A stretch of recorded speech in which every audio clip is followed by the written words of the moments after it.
아직까지 여러 유튜브 채널에 떠다니는 외계인 미이라 발굴 영상은 1998년도에 미국 텔레비전 채널인 사이파이의 KGB 비밀 파일이라는 다큐멘터리 프로그램에서 독점적으로 방송한 원본을 복사한 것들입니다. 원본 영상은 구소련 KGB의 비밀 기록 보관소에서 러시아 마피아가 최초에 습득을 했고, 이들과 연관되어 있던 러시아 중개인에게 많은 돈을 지불한 미국 사이파이 채널이 입수하게 됩니다. 사이파이 채널에서는 이 영상을 방송에 내보내기 전에 영화 제작자들과 포렌식 전문가들에게 의뢰해서 원본 영상이 조작이 아닌 진짜라는 것을 확인했습니다. 이 영상은 1998년도에 미국에서 단 한 번만 방송되었으며, 그 전까지는 KGB의 기록보관소에서 37년 동안 극비자료로 분류되어 보관되었기에 외부로 유출된 적이 없었고, 영상의 존재 자체도 잊혀진 상태였습니다. 그러나 1998년에 영상이 공개된 후에 구소련이 해체될 당시 모든 기밀 파일을 열람할 수 있었던 러시아 과학자 빅터 이바노비치가 이시스 프로젝트는 실제 사건이었다고 증언했습니다. 1961년 KGB는 구소련 과학 아카데미 출신의 이집트 학자, 과학자 및 군사 전문가가 포함된 발굴팀을 조직해서 이집트로 출발했고, 이집트에서는 당시 대통령이었던 가말 압델 나세르의 최측근인 사미 샤라프가 구소련 발굴팀을 이끌었습니다.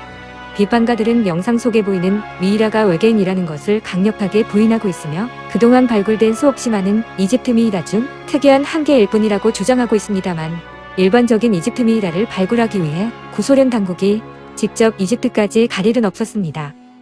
이시스 프로젝트가 실행된 1961년 당시는 냉전이 한창인 시기였으며, 미국과 구소련은 상대방에 대한 군사기술 면에서 우위를 차지하기 위해 모든 수단과 방법을 모색하던 시기였습니다. KGB는 미국이 1947년에 로스웰에서 추락한 비행 접시를 수거해 51구역 비밀기지에서 외계 기술을 연구하고 습득했다는 구소련 스파이들의 보고를 받은 후에 미국에게 기술적으로 뒤지고 있다는 우려가 극에 달했습니다. 이러한 이유로 구소련은 추락한 UFO나 고대의 외계 기술을 습득하기 위해 혈안이 되어 있었고, 나치 독일이 했던 방식과 똑같이 자국의 학자와 정보원들을 파견해 세계 각지의 오래된 유적과 무덤을 닥치는 대로 조사합니다. 1991년 소비에트 연방이 붕괴되면서 구소련이 가지고 있던 여러 종류의 무기와 극비 자료들이 해외로 밀반출되었는데, 이런 영상들도 돈을 목적으로 한 러시아 마피아를 통해 유출되었다고 알려져 있습니다. 1961년 당시 이집트에 파견되어 있던 KGB 정보원은 고대 이집트에 신으로 추정되는 무덤이 있다는 정보를 듣게 됩니다. 이 정보는 우연하게도 낙타를 타고 가자 지구를 방문했던 베두인족 2명이 모래 속의 빈 공간으로 빠지면서 지하시설을 발견하고 이집트 당국에 신고를 하면서 당시 구소련과 밀접한 관계에 있던 이집트 정부에 의해 KGB 정보원에게 전달되었습니다. 2명의 베두인족은 무덤 속에 빠진 후로 며칠간 원인을 알 수 없는 고열에 시달렸지만 완쾌되었습니다. 이집트 정부는 구소련 당국이 일정한 대가를 지불하면 무덤 발굴에 협조를 하겠다고 통보했습니다. KGB는 미국에게 정보가 흘러들어가기 전에 재빨리 무덤 발굴을 시작하려고 했고, 이집트 정부의 요구 조건을 모두 수용했습니다. 이것과는 별개로 8년의 세월이 흐른 1969년 3월 러시아 스베르들 로프스키주의 주도인 예카테린 부르크 인근에서 UFO 추락 사건이 발생했는데, 이 UFO는 직경 3m의 소형으로 내부에서는 신체가 심하게 손상된 초소형 외계인 한 명이 사망한 채로 발견되었습니다. 미국 로스웰 UFO 추락 사건과 다른 점은 당시 구소련 당국이 발견한 UFO는 초소형 정찰선으로, 사망한 외계인은 그레이 외계인동이 아닌 마치 아이들이 가지고 노는 인형 같은 크기였습니다. 해당 영상 역시 구소련 붕괴 시에 유출되어 미국의 영화 제작자들이 어둠의 경로를 통해 $10,000를 지불하고 입수했습니다. 많은 비평가들의 영상에 대한 의심과 비평에도 불구하고 추락사고 현장을 찍은 영상만이 존재하는 것이 아니라 추락 사건과 영상 자체에 관련된 보고서 등의 많은 문서가 같이 입수되었으며, 영상에 등장하는 구소련 군인들의 군복과 차량 등이 1969년 당시 사용된 것과 동일한 것으로 분석되고 검증되었습니다. 그리고 발견된 외계인 사체에 대한 구소련 과학자들의 해부 과정도 영상으로 존재합니다. 앞전 영상과 마찬가지로 해상도가 좋지 않은 60년 전의 외계인 미이라 발굴 영상을 보면서 외계인 미이라가 어떻게 이집트에서 발굴될 수 있는지, 그리고 고대 이집트가 가졌던 첨단 기술과 그들의 신들에 대해서 고찰해 보겠습니다. 이집트, 수메르, 아즈텍, 잉카, 마야 문명 등의 신화에서는 공통적으로 오늘날 우리에게 고대 우주 비행사로 알려져 있고, 선진 문명을 가졌던 다른 행성 출신의 신적인 존재들이 등장합니다. 세계 여러 민족의 신화에도 언급되어 있지만, 특히 고대 이집트인들은 자신들의 문명과 모든 지식이 인간 파라오 이전에 최초로 이집트를 통치한 신들로부터 온 것이라고 믿었습니다. 이들 신적 존재들의 통치 연도와 각각의 이름은 토리노 파피루스와 마네토의 이집트 역사에 기록되어 있고, 신들은 대격변의 홍수로 인한 혼돈의 시간이 지난 후에 생존했던 소수의 사람들을 야만 상태에서 구원했다고 기록되어 있습니다. 신들은 지구 인류와 달리 초자연적인 힘을 소유하고 있었지만 그들 역시 필멸하는 인간적인 특징을 가지고 있었고, 신이라기보다는 고도로 발달된 기술 문명의 대표자처럼 보였습니다. 이집트 전설에 따르면 이들은 강력한 힘을 보유했음에도 불구하고 병에 걸렸고 노화가 진행되었으며 노화 또는 각종 사건 사고와 적들의 공격으로 사망했습니다. 예를 들면 한때 전고활력이 넘쳤던 태양신라가 늙어서 완전히 약해진 점이 묘사되어 있습니다. 더구나 죽음의 신으로 불리는 오시리스는 세스가 살해해서 토막을 낸 후에 신체 조각들을 여러 곳에 숨겨놨지만 아내인 이시스가 마술을 사용하여 모든 토막난 신체 조각들을 찾아내서 부활시켰다고 기록되어 있습니다. 이 점에서는 미국 히스토리 채널에서 오시리스가 일종의 로봇 또는 사이보그였다는 가설을 주장했고, 호리굿의 폭로가 사실이라면 당시 선화담종족은 남극에 불시착한 후에 지구 인류와 자신들을 섞어 만들어 반신반인으로 불리던 하이브리드뿐만 아니라 진보된 생체 로봇도 만들었다고 볼 수 있습니다. 후대로 가면서 지구 인류는 이런 초고대 외계 선진 문명인들의 기술을 모방하거나 영향을 받아 미노스 문명의 청동인간 탈로스, 레오나르도 다빈치의 라이트 그리고 각종 오토메톤 등이 구상되고 개발되었다는 견해가 있습니다. 이집트의 고대 문헌에는 이집트의 신들이 바다와 배를 통해서만 갈 수 있는 아틀란티스 혹은 남극 대륙으로 추정되는 타네페루라고 불리는 아주 멀리 떨어진 땅에서 왔다고 명시되어 있습니다. 고대 기록에 의하면 이시스는 하늘과 땅에 대해 모르는 것이 없었고, 이어시는 목소리로 주변 현실을 바꿀 수 있는 등의 여러 가지 특별한 능력으로 유명했습니다. 타오 기세의 가면을 쓴 것으로 묘사된 지혜의 신 토트는 의학, 천문학, 수학, 측지학, 기하학과 관계된 모든 신성한 계산과 분석을 했으며 시간을 만드는 시간의 지배자였고, 알파벳이 만들어지게 되는 기원을 이루었습니다. 이집트는 오히려 고대의 기술적 성취도가 높았습니다.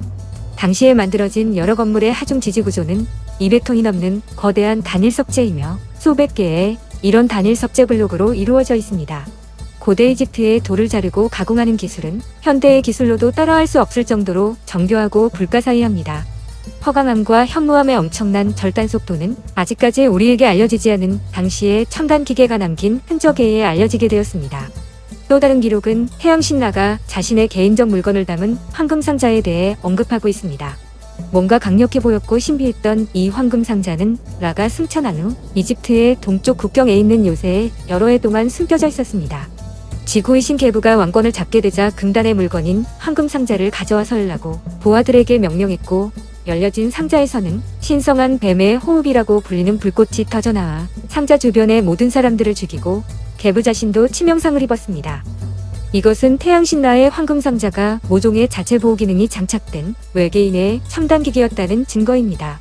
이집트의 외계인 신들이 당시 가지고 있던 첨단 기술은 그것을 기록하던 이집트인들이 이해를 하지 못했기 때문에 성경 속에서 UFO나 외계인들을 신이나 천사로 묘사한 것과 같은 단어 표현의 애매모호함이 이집트의 고대 기록에도 나타나 있습니다. 이집트 고대 기록에는 하늘에서 파라오가 타고 비행하던 특수한 비행체가 설명되어 있습니다. 파라오는 하늘에 떠있는 철판에서 내려온 사다리를 오르거나 내려왔고, 바람보다 앞서 하늘 끝과 땅 끝까지 불꽃이 되어 날아간다는 내용이 있습니다. 고대 이집트인들은 마치 마술처럼 매우 짧은 시간에 피라미드를 세우고 화강암, 석로감, 흑요석, 석영 등 단단한 재료를 가공하는 전례 없는 기술을 선보였습니다.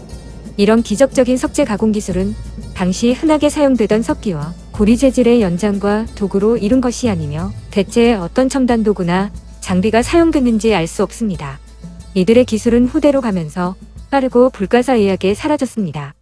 예를 들어 이집트 석관은 초기와 후기의 두 그룹으로 나뉘며 성능과 품질이 현저하게 다릅니다. 초기의 석관 마감 처리 품질은 21세기 현대적 기계로 제작한다고 해도 기술적 한계에 봉착할 만큼 정밀합니다.